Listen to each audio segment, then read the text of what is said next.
ډېر ګرانو او خوږو ماشومانو سلامونه. خدای دې وکړه چې ټول جوړ روغ او خوشحاله اوسئ. پوهېږم چې بیا مو هم ډېر انتظار کړی چې زه یوه نوې قصه تاسو ته راوړم او تاسو غوږ ورته ونیسئ. نن مې بیا ډېره یوه خوږه قصه درته راوړې. ښه غوږ ورته ونیسئ، ښې خبرې ترې زده کړئ او په آخر کې د ما سوالونو ته هم صحیح ځوابونه راکړئ. د دې نوې قصې نوم دی وړه، ځلا او پیشو. خدای دې وکړي چې تاسو ټولو خوښه شي. زه به یې درته ولولم. یوه روښانه او د لمر نه ډکه ورځ وه. ځلا له ښوونځي څخه کور ته روانه وه چې ناڅاپه یې د یوې سپینې پشکې نازک غږ د اوبو له ویالې څخه چې نږدې هلته وه واورېد. هغه ودرېدله او شاوخوا ته یې وکتل، تر څو چې یوه سپینه کوچنۍ پیشو یې ولیده چې په یوه ویاله کې بنده پاتې شوې وه او نه یې شوای کولی ځان بهر ته راوباسي. ښه ګرانو ماشومانو، د یوې وړې پیشو غږ اورېدلی او خواته یې چې کتلې دي چې د ویالې کې د پیشو غورځېدل یې او دې ته میاو میاو کا. ښه وګورو چې ځلا څه کړي دي. د ځلا زړه د هغې پر حال وسو.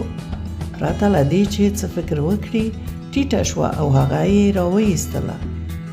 پیشو میاو وکړ او مننه یې ترې وکړه.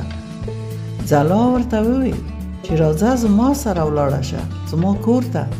وړې پیشو وویل باید له خپل مور اجازه واخلم چې ستا کور ته ولاړه شم.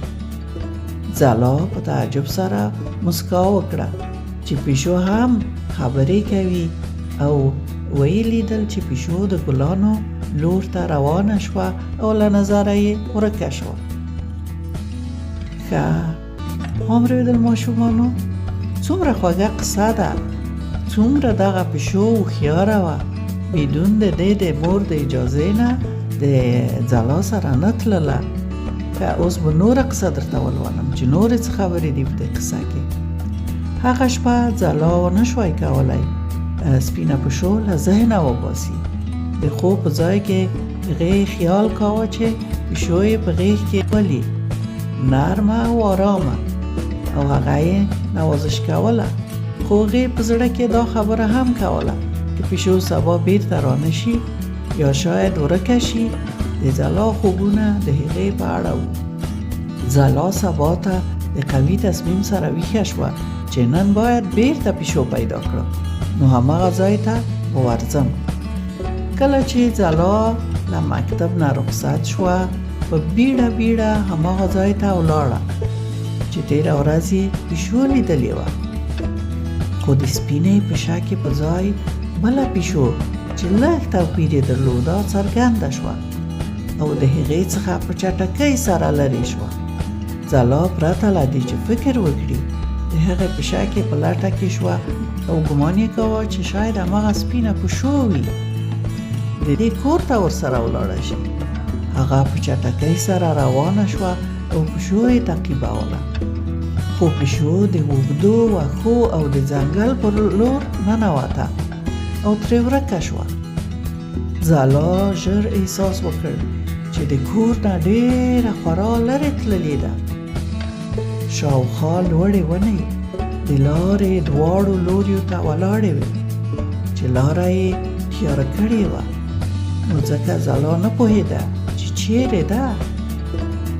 وی ګرانو ماشومانو، څومره به دا ډاره شوي وي، څومره به وېرېدلې وي. تاسو په فکر کې درولئ چې دا په پیشو پسې روانه شوې پوه شوې نه ده چې دا څومره لرې تللې او بیا تاریکه لاره دوه طرفو ته ونې، څومره به ډاره شوې وي. ښه راشئ چې اوس نوره قصه درته ولولم چې بیا به څه شوي وي. د هغې زړه په تیزۍ سره رپېده او ویرې نیولې وه. زه چیرې یم؟ هغې په آرامۍ سره په لړزېدونکي غږ کې وویل ما د هغې غلطې پیشو تعقیب وکړ. د مکتب بکس یې ټینګ په لاس کې نیولی و او ورو یې ژړل. وی بیچارهګۍ، څنګه مې زړه پې بد شو، مګر ګناه خو یې خپله وه که نه ماشومانو. بدون د دونه چې فکر وکړي هغه غلطه پیشو چې ډېره په تیزۍ تېرېدله دا هم پسې تله. داسې فکر نه کړ چې زه به دومره لرې ولاړه شم او ورکه شم. که فکر ونیسئ چې دا غلط کارونه تاسې ونه کړئ. ښه زه به نوره قصه درته ولولم. ځلا په یخه مځکه کې کېناسته او د هغې اوښکې د هغې له سترګو بهېدلې. هغه هېڅکله دومره د کور نه لرې نه وه تللې. ځلا ځان سره وویل که زه د کور لاره هېڅکله پیدا نه کړم، هغې به په زړه کې د ژورې وېرې احساس کوه. کله چې لمر ولویږي څه به کوه؟ د ځلا ارامه ژړا په سلګو بدله شوه. هغې د یوازیتوب احساس کوه، نو سترګې یې وتړلې. هیله یې درلوده چې یو څوک هلته پیدا شي. په همدې وخت کې ځلا د وچو پاڼو پر سر د پښو غږ واورېده. تاسو فکر کړی کله چې پاڼې وچې شي او یو کس پرې روان شي یو غږ ترې وځي، نو دی هم د یو چا د قدمو د غږ احساس وکړ، یعنې د چا قدمونه یې واورېدل چې دې لور ته ورځي.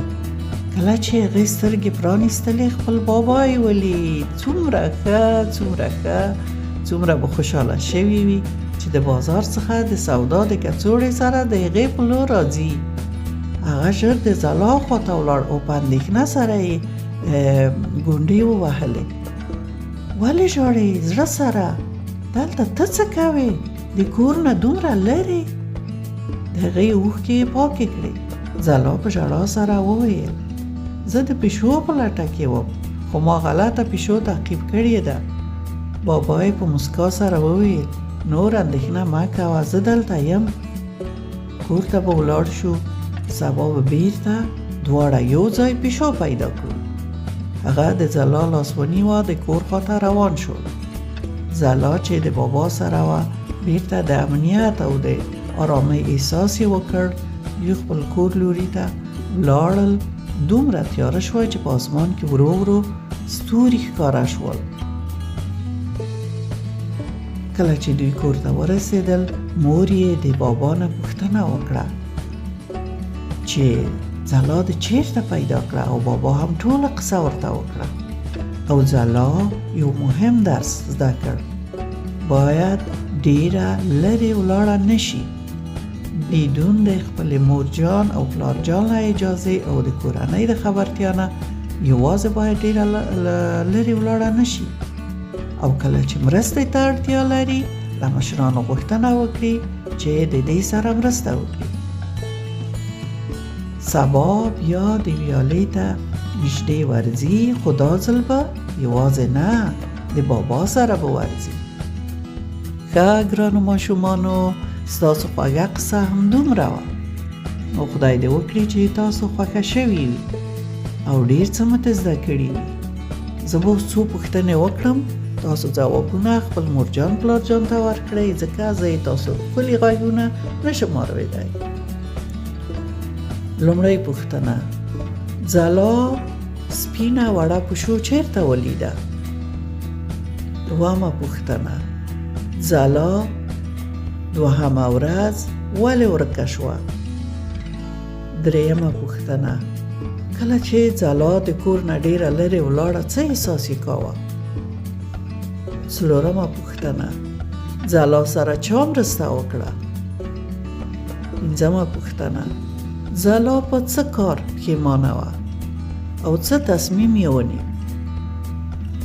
نو دغه پوښتنو ته ځوابونه ورکړئ. نور د تاسو وخت پوره دی. بلې ښکلې قصې ته په تمه شئ.